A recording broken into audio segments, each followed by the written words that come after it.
Hello, my loves, and welcome to day 4 and 5, maybe day 6. We'll see how much we get today on the Greece series pilgrimage dialogue.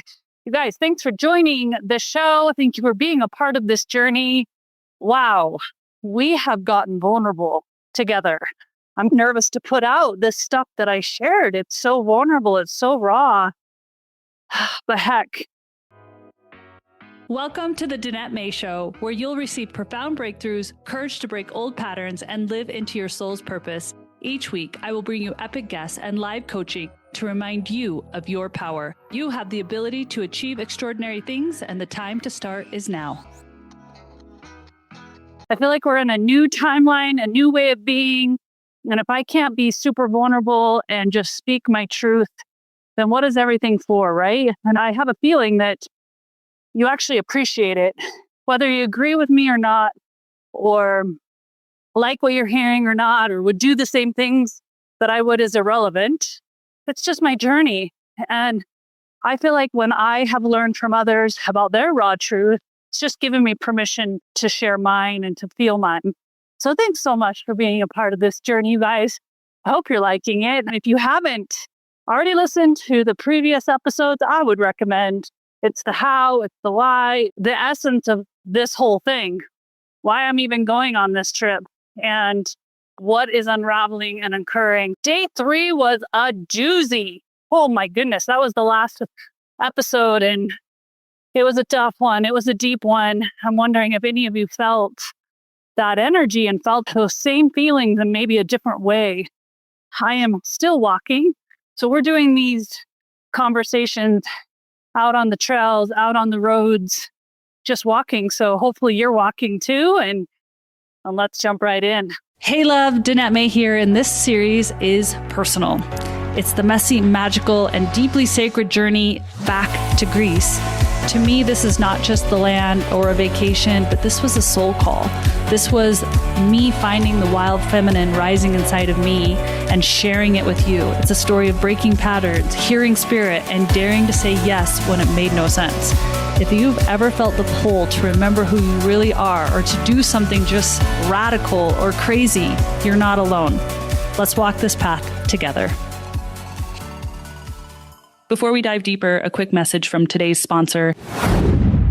Hey, my loves, Danette here. And I'm not sure if you guys are aware, but I am the founder of Earth Echo Foods. Now, I'm not sure if you're aware of these amazing superfood blends that I personally alchemized and created to really bring not only just nutrition into my own home, but to my family and friends, and now to you all around the world. But when I created Earth Echo Foods, I wanted more than just delicious, nourishing superfoods. I wanted to do right by Mother Earth. I wanted Mother Earth to be our CEO. So we use only organic, environmentally conscious packaging. This is stuff I consume every single day, from the collagen to Golden Bliss to Cacao Bliss. Cacao Bliss is so delicious if you love chocolate. So go to Earth Echo Foods and use the code podcast to get up to 15% off your first order.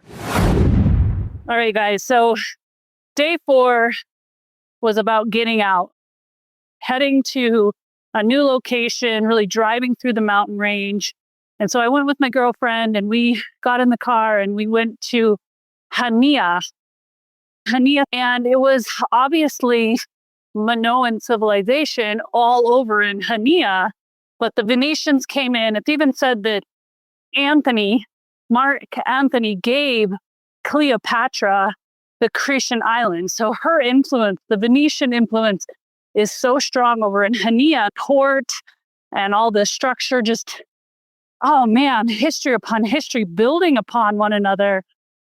And so we got in the car and played tunes and headed over to Chania, which was about an hour and a half drive from our villa. Stopped to get very frothy coffee. Now, if you love a good iced frothy coffee, here's what you ask for. And I learned this is you go, I want it iced and put the froth in, no sugar. And it is so frothy and so delicious. It almost tastes sweet because of the cream. It's so good. So an iced froth coffee from Greece is the way to go. So picked up one of those and headed out on the road. And got into Chania and ate along that water, along the port, had a wonderful restaurant called Canale. I think it means canal, and I'm probably saying it wrong, but it's Canole, and it was so delicious. So if you're in Chania and want to go to a really good restaurant, that was really delicious. And you just have this beautiful view of the water and the cobblestone streets and carriages with horses going by.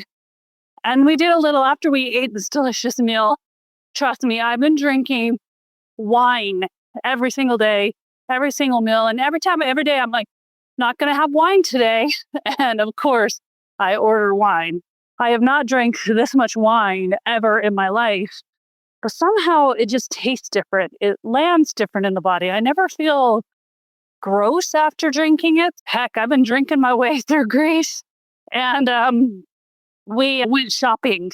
I was really looking for really good jewelry. They have great gold and silver jewelry all over that are really good prices. And so I found this ring, which I have been so intrigued by this symbol, which was found at the Fiastos Palace. Fiastos, an artifact made out of clay, and they found it there. And it's almost like the first written language. They're not sure what it means. There's been a lot of different archaeologists who have tried to study what this could possibly mean, but their symbols are so clear inside of this clay tablet, which was found in the royal courts of this palace.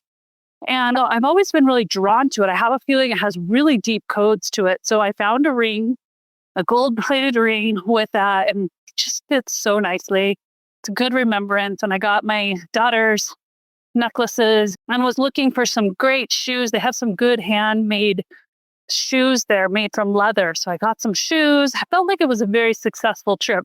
They also have really great linen. Now, I'm really into silk right now, linen, and 100% organic cotton, because all of that doesn't mess with your endocrine system on your body. Most of the clothing that we've been wearing, like polyester and all these like different synthetics, are actually messing with our endocrine system. They're messing up with our hormones. And right now, I'm a hormone ninja. I do not want anything messing up my endocrine system and my hormones. And I also just feel like it's so luxurious to have really high quality fabrics that actually have been passed down from a millennial of time.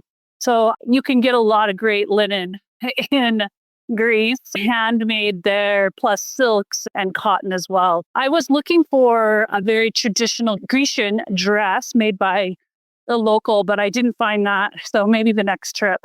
But so did my little shopping fix, then started making our way back through the mountains of that area, which we found some Minoan artifacts and different structures that had been built over, but they excavated them. I think there's such a beautiful group of people that are really rallying for this ancient history to have parts where we can remember and see the exposed structure, because like I said, so much has been built on top of them. Obviously, they're about 3000 BC.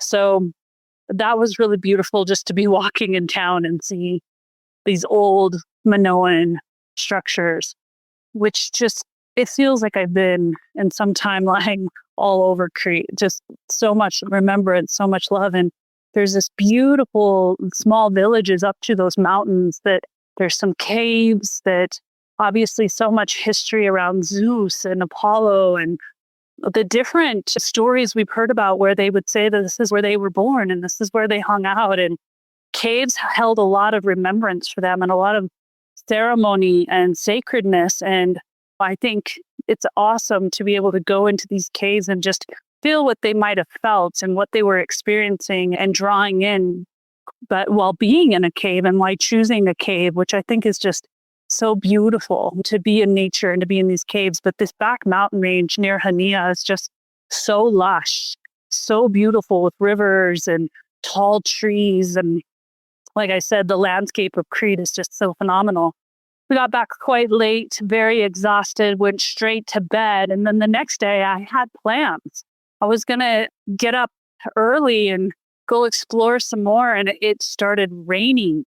And it was raining and overcast. And so it turned into another rest day of just staying put and feeling my feelings. And I just wasn't expecting that, but I went to a local taverna, which is right by the villa that I rented, and got to meet the locals there that they were born there and raised there, and their mother's cooking all the food. It's just that specialty of family upon family and them hugging you when you leave that just grounds you and reminds you of love and simplicity. And just swimming in the waters and going slow was really beautiful for me. And I wanted to ask you a question. I think in this culture that we've grown up in, and that's why I think we're so in love with Europe, is that it's always so fast.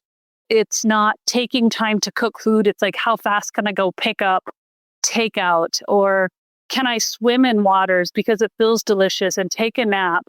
The European culture shuts down around lunchtime so that they can rest, so they can convene as family, that they can eat a slow cooked meal. And they do make their meals and they take pride in that. And I've noticed that in other cultures as well. But in America, we've lost that slowness, that simplicity, that reverence of healing foods and going a little bit slower and less push on our bodies. And as women, we've suffered because of it. We have painful periods or really traumatic menopausal symptoms, and which is all just rage and imbalance. It's resurfacing. Whereas I believe that a little bit of less of those symptoms are taking place in some other cultures because of the slowness, of the honoring of family and laughter and sitting around eating really good food. I want to bring that into my life even more and more when I'm back in the USA, getting really farm to table meals, going to farmers markets, growing my own food. So this is something I am going to take into my everyday life, is where can I go a little bit more slower? Where can I make more fresh food? Where can I experiment with different foods and maybe growing different herbs and really just taking a little bit more time to be slow in the nothingness, which really is not about the nothingness. It's really about the beingness and being with our creator and being with our essence and feeling our feelings, which is so powerful. And so that is the takeaway for me on that. And I had to really, over the last couple days after everything happened on the third day, I really was in processing mode of breaking an old timeline with my ex. If we repeat certain timelines with people until we clear it karmically, which I really believe is part of our mission, each one of us will have certain challenges, certain things that we get to solve and to clear and to clean and forgive and move through, hopefully with love, light, and clearing it. But if not, then I believe we keep repeating it. And so for me, I want to break this. I want to come clean with it. I want to make it neutral within me. And that was something I was reflecting upon, is how do I make this neutral and bring it to the light and bring my power back and bring my fullness back and my voice back, as well as neutralizing it, because there's a fierceness, there's a fire in claiming your voice. There's a fire in going no more. But then the fire gets to burn out to ashes, which is the neutrality. And that's really what I was looking at, is where can I burn this up to get to neutrality? And that was the introspection that I went into. And then the very next day we had lightning through the night. It was almost like the earth was mimicking the emotion. So I'm going to actually go into my final day on the next episode, which will drop later today, because it is a big one. I thought I had gone to these sacred caves, into the Gnosis Palace, and had this experience at the villa, but the last final full day was probably the most profound for me, and it lasted through the night into the next morning. So I feel like it needs its own episode, because I'm going to be sharing some very mystical things in that episode that happened. And I ask you to hold it with reverence. And I share it with you because, not because you have to believe the same things I do or have the same experiences I do, but if you are having certain experiences that you don't really know how to put words to, maybe this episode will make you feel more normal because I wasn't expecting what happened on the final full day in Crete. I'll see you guys on the next episode. I love you all so much. Click that follow button so you know when it drops.